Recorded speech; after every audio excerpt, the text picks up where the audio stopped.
জনসচেতনতা বাড়াতে এবং বাংলাদেশের সৌন্দর্যকে বিশ্বের কাছে তুলে ধরতে বাংলাদেশ ডিসকভারি রাইডের সদস্যরা সাইকেলেই পাড়ি দিলেন দীর্ঘ 200 কিলোমিটার পথ।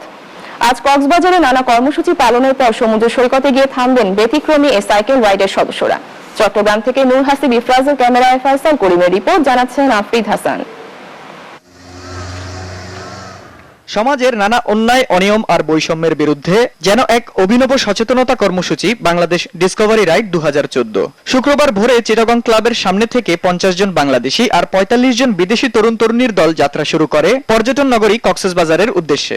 লক্ষ্য প্রায় 200 কিলোমিটার পথে নারীর ক্ষমতায়ন, পরিবেশ সুরক্ষা ও পরিষ্কার পরিচ্ছন্নতা সহ নানা বিষয়ে জনসচেতনতা সৃষ্টি। We want to transmit to Bangladesh through the ride. So first is women empowerment, and the second is waste disposal issue, and the last one is promote Bangladesh to the world. সচেতনতার পাশাপাশি এমন উদ্যোগ বিশ্বের কাছে বাংলাদেশের সৌন্দর্য ও সম্ভাবনা তুলে ধরতে ভূমিকা রাখবে বলে মনে করেন এর আয়োজকরা। পৃথিবীর বিভিন্ন জায়গায় থেকে নারীরা এসে সবাই মিলে একসাথে সাইক্লিং। আমি জাপান থেকে এসেছি।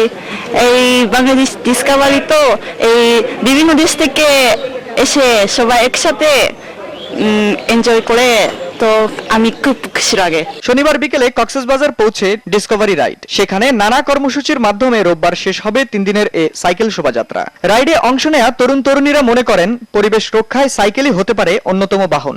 আমরা সাইকেলিংটা করি, এটা আমাদের কষ্ট বাঁচায় ফার্স্ট অফ অল, আর আমাদের পরিবেশটা ভালো রাখে। হচ্ছে না, অ্যাটলিস্ট কার্বন ডাইঅক্সাইড প্রোডাকশন তো আপনি বন্ধ করতে পারতেছেন। জাপান কগওয়ে সাইকেলিং অ্যান্ড কালচারাল এক্সচেঞ্জ অ্যাসোসিয়েশনের উদ্যোগে এই সাইকেলিং ইভেন্টটিতে সহায়তা করেছেন জাপান দূতাবাস, বাংলাদেশ পর্যটন বোর্ড, জাইকা, বিডি সাইকেলিং সহ বেশ কয়েকটি দেশি বিদেশি সংস্থা ও প্রতিষ্ঠান। আফরিদ হাসান, নিউজ 9, ঢাকা।